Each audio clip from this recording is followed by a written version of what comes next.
Assalamualaikum warahmatullahi wabarakatuh. Perkenalkan, saya Lukman Hakim Prastio, Unit Kerja, Kantor Wilayah Badan Pertanahan Nasional Provinsi Lampung, Jabatan Pengolah Data Pengukuran dan Pemetaan.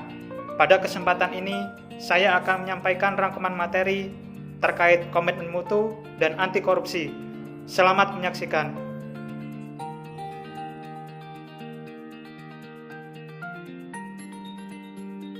Memasuki pokok bahasan yang pertama, yaitu komitmen mutu.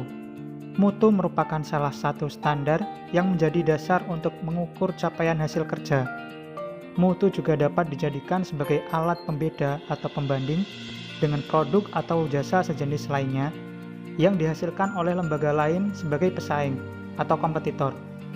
Para pelanggan secara individual bisa memberikan penilaian dan makna yang berbeda terhadap mutu suatu produk atau jasa.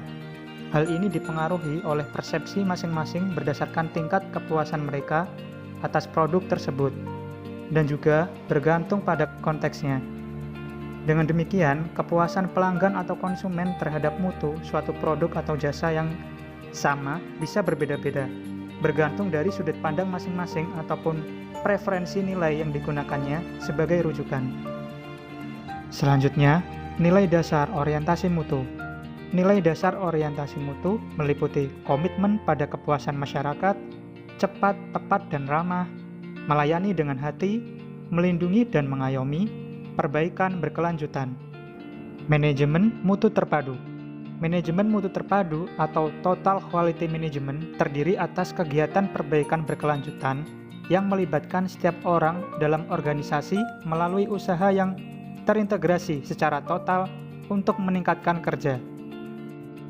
Berikut ini merupakan 5 pilar manajemen mutu terpadu. Pertama, produk. Produk barang atau jasa adalah titik fokus pencapaian tujuan organisasi. Yang kedua, proses. Produk atau jasa yang berkualitas tidak mungkin dicapai tanpa kualitas proses. Yang ketiga, organisasi. Kualitas proses tidak mungkin dicapai tanpa ada organisasi yang tepat. Yang keempat, kepemimpinan. Organisasi yang tepat tidak ada artinya tanpa kepemimpinan yang memadai. Yang kelima, komitmen. Tidak mungkin keempat faktor yang lain dapat berhasil tanpa adanya komitmen. Dengan dilandasi kelima pilar yang kokoh, target mutu dapat diwujudkan, bahkan dapat terus ditingkatkan secara berkelanjutan. Ada 10 strategi yang mesti dijalankan organisasi agar pelaksanaan manajemen mutu terpadu dapat berjalan baik, yaitu 1. Menyusun program kerja jangka panjang yang berbasis mutu. 2. Membangun mindset pegawai terhadap budaya mutu. 3. Mengembangkan budaya kerja yang berorientasi mutu, bukan sekedar melaksanakan tugas rutin dan sebagai formalitas menggugurkan kewajiban. 4. Meningkatkan mutu proses secara berkelanjutan agar dapat menampilkan kinerja yang lebih baik dari waktu ke waktu. 5. Membangun komitmen pegawai untuk jangka panjang. 6. Membangun kerjasama kolegial antar pegawai yang dilandasi kepercayaan dan kejujuran. 7. Memfokuskan kegiatan pada kepuasan pelanggan, baik internal maupun eksternal. 8. Beradaptasi dengan tuntutan perubahan. 9. Menampilkan kinerja tanpa cacat dan tanpa pemborosan sejak memulai setiap pekerjaan. 10. Menjalankan fungsi pengawasan secara efektif untuk mengawal keterlaksanaan program kerja. Selanjutnya, analisis fishbone manajemen mutu. Bahwa instansi pemerintah jika mencapai tujuan kinerja bermutu disebabkan oleh faktor meliputi rencana mutu, pengawasan mutu, perbaikan mutu, sosialisasi mutu, implementasi dan pengawalan mutu, output dan outcome. Dari sebab yang diperoleh dari analisis fishbone dapat ditentukan aksi untuk membangun komitmen mutu dalam penyelenggaraan pemerintahan adalah sebagai berikut. 1. Mengobservasi, mengidentifikasi, dan mendeskripsikan fenomena empirik secara faktual terkait mutu kinerja aparatur dalam memberikan layanan kepada masyarakat. 2. Memberikan penilaian objektif terkait tingkat tanggung jawab aparatur dalam memberikan layanan publik. 3. Mendeskripsikan tindakan kreatif yang dapat diwujudkan oleh aparatur dalam memberikan layanan kepada publik, sesuai dengan tugas dan perannya masing-masing. 4. menganalisis kendala terkait belum terwujudnya kreativitas kerja aparatur dalam mewujudkan inovasi layanan yang berkomitmen terhadap mutu. 5. Menganalisis faktor-faktor pendorong untuk meningkatkan kinerja aparatur yang kreatif, inovatif, dan komitmen terhadap mutu. Aktualisasi nilai dasar komitmen. Aktualisasi nilai dasar komitmen meliputi 1. Orientasi kepada publik. 2. Orientasi kepada mutu, bekerja secara baik dan benar. 3. Sikap dinamis, proaktif, dan inovatif. 4. Cara kerja tim kolektif sebagai satu kesatuan proses untuk melayani masyarakat. Selanjutnya, masuk pada bahasan anti korupsi. Pertama, definisi korupsi. Dalam Kamus Besar Bahasa Indonesia, korupsi secara harfiah berarti buruk, rusak, suka memakai barang atau uang yang dipercayakan kepadanya, dapat disogok atau melalui kekuasaannya untuk kepentingan pribadi. Adapun dalam arti terminologinya, korupsi adalah penyelewengan atau penggelapan uang negara atau perusahaan untuk kepentingan pribadi atau orang lain.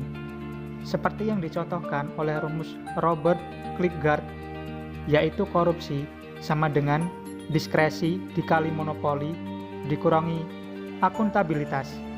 Atau bisa disimpulkan bahwa korupsi adalah diskresi atau monopoli tanpa adanya akuntabilitas.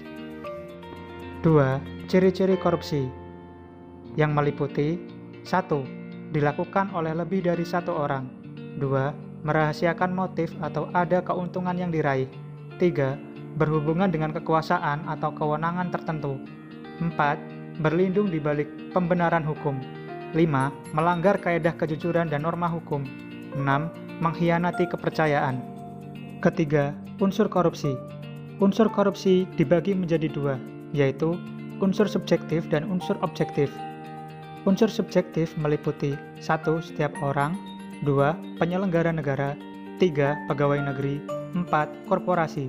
Sedangkan unsur objektif meliputi 1. Janji, 2. Kesempatan, 3. Kemudahan, 4. Kekayaan milik negara. Keempat, jenis korupsi. Menurut Undang-Undang Nomor 20 Tahun 2001, terdapat 7 tindak pidana korupsi, yaitu 1. Kerugian keuangan negara, 2. Suap menyuap, 3. Penggelapan dalam jabatan, 4. Pemerasan, 5. Perbuatan curang, 6. Benturan kepentingan dalam pengadaan, 7. Gratifikasi. Kelima, penyebab korupsi. Korupsi disebabkan oleh beberapa faktor, antara lain 1.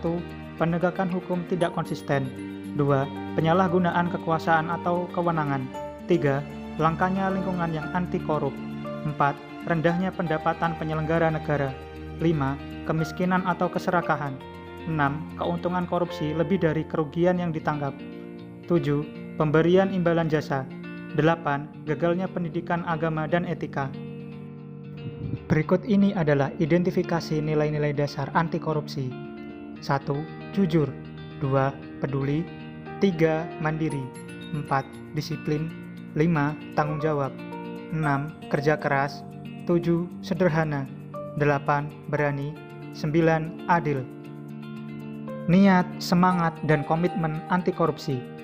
Kesadaran anti korupsi yang telah mencapai puncak tertinggi akan menyentuh spiritual accountability. Ketika menyadari bahwa dampak korupsi itu tidak sekedar kerugian keuangan negara, namun ada kaitannya dengan kerusakan kehidupan.